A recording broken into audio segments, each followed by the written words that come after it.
This story is interesting, and this is my introduction and input of it. It's about the first female judge. This woman was not only a judge, she was a leader of the army of Israel. She instructed Israel into winning the battle. She prophetically declared the battle to be victorious. And at the end, God used her to provide Israel 40 years of peace and rest.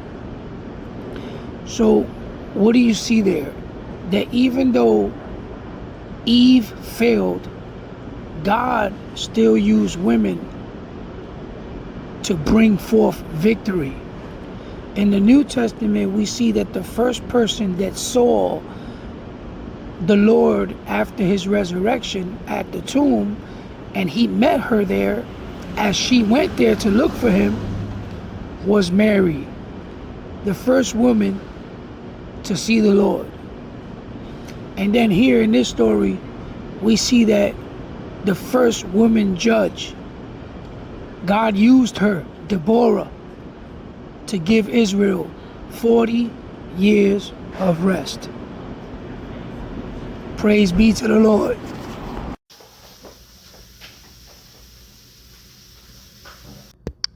Chapter 4.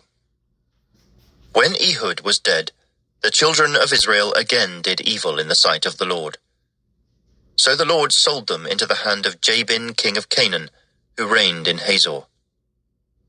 The commander of his army was Sisera, who dwelt in Harosheth Hagoyim.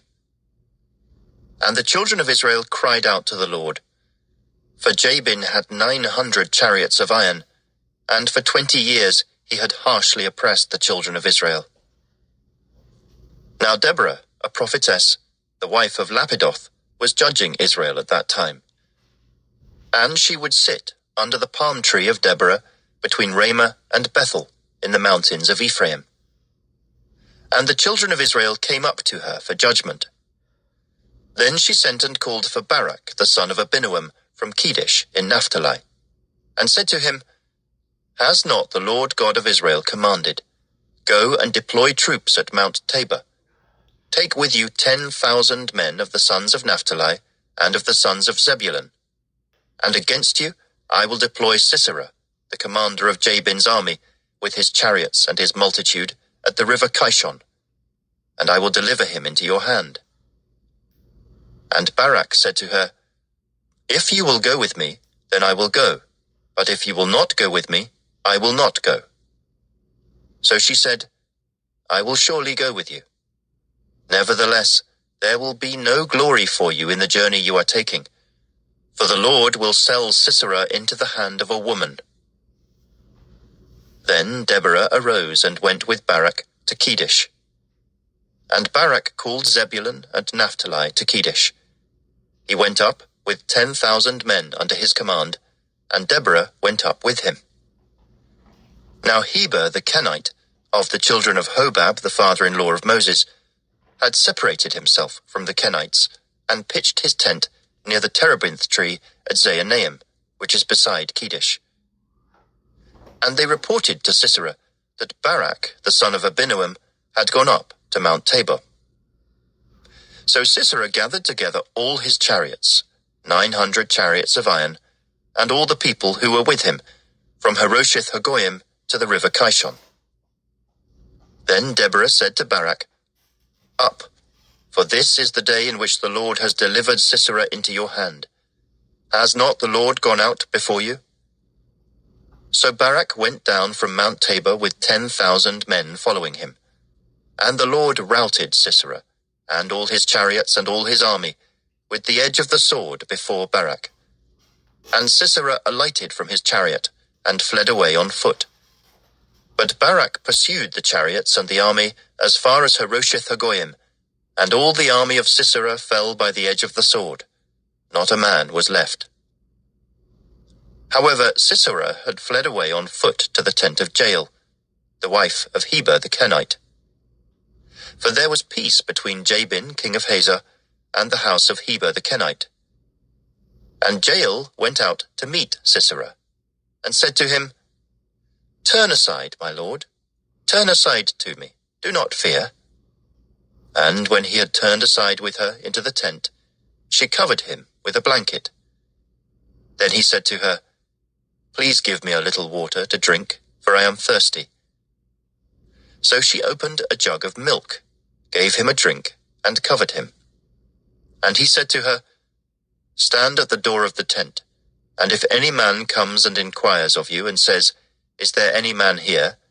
You shall say no. Then Jael, Heber's wife, took a tent peg, and took a hammer in her hand, and went softly to him, and drove the peg into his temple, and it went down into the ground, for he was fast asleep and weary. So he died. And then, as Barak pursued Sisera, Jael came out to meet him, and said to him, Come, I will show you the man whom you seek. And when he went into her tent, there lay Sisera, dead, with the peg in his temple. So on that day God subdued Jabin king of Canaan in the presence of the children of Israel. And the hand of the children of Israel grew stronger and stronger against Jabin king of Canaan, until they had destroyed Jabin king of Canaan. Chapter 5. Then Deborah and Barak the son of Abinoam sang on that day, saying, When leaders lead in Israel, when the people willingly offer themselves, bless the Lord. Hear, O kings, give ear, O princes. I, even I, will sing to the Lord. I will sing praise to the Lord God of Israel. Lord, when you went out from Seir, when you marched from the field of Edom, the earth trembled and the heavens poured. The clouds also poured water. The mountains gushed before the Lord, this Sinai, before the Lord God of Israel. In the days of Shamgar, son of Anath, in the days of Jael, the highways were deserted, and the travelers walked along the byways. Village life ceased, it ceased in Israel, until I, Deborah, arose a mother in Israel. They chose new gods. Then there was war in the gates. Not a shield or spear was seen among 40,000 in Israel. My heart is with the rulers of Israel, who offered themselves willingly with the people. Bless the Lord. Speak, you who ride on white donkeys, who sit in judges' attire, and who walk along the road. Far from the noise of the archers, among the watering places, there they shall recount the righteous acts of the Lord, the righteous acts for his villagers in Israel. Then the people of the Lord shall go down to the gates. Awake, awake, Deborah. Awake, awake, sing a song. Arise, Barak, and lead your captives away, O son of Abinoam. Then the survivors came down, the people against the nobles. The Lord came down for me against the mighty. From Ephraim were those whose roots were in Amalek. After you, Benjamin, with your peoples, from Machir rulers came down, and from Zebulun those who bear the recruiter's staff. And the princes of Issachar were with Deborah. As Issachar, so was Barak sent into the valley under his command. Among the divisions of Reuben there were great resolves of heart. Why did you sit among the sheepfolds to hear the pipings for the flocks? The divisions of Reuben have great searchings of heart. Gilead stayed beyond the Jordan, and why did Dan remain on ships? Asher continued at the seashore, and stayed by his inlets. Zebulun is a people who jeopardized their lives to the point of death.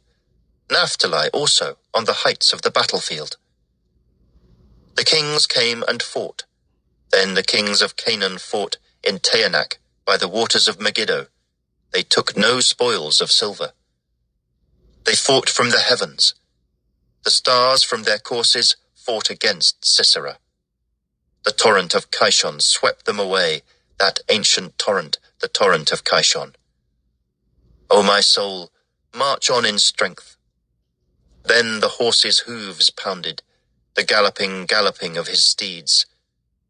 Curse Meroz, said the angel of the Lord. Curse its inhabitants bitterly, because they did not come to the help of the Lord, to the help of the Lord against the mighty. Most blessed among women is Jael, the wife of Heber the Kenite. Blessed is she among women in tents. He asked for water, she gave milk. She brought out cream in a lordly bowl. She stretched her hand to the tent peg, her right hand to the workman's hammer. She pounded Sisera, she pierced his head, she split and struck through his temple. At her feet he sank, he fell, he lay still. At her feet he sank, he fell. Where he sank, there he fell dead. The mother of Sisera looked through the window and cried out through the lattice, Why is his chariot so long in coming? Why tarries the clatter of his chariots? Her wisest ladies answered her. Yes, she answered herself. Are they not finding and dividing the spoil? To every man a girl or two. For Sisera, plunder of dyed garments, plunder of garments embroidered and dyed, 2 pieces of dyed embroidery for the neck of the looter. Thus let all your enemies perish, O Lord. But let those who love him be like the sun, when it comes out in full strength. So the land had rest for 40 years. Chapter 6.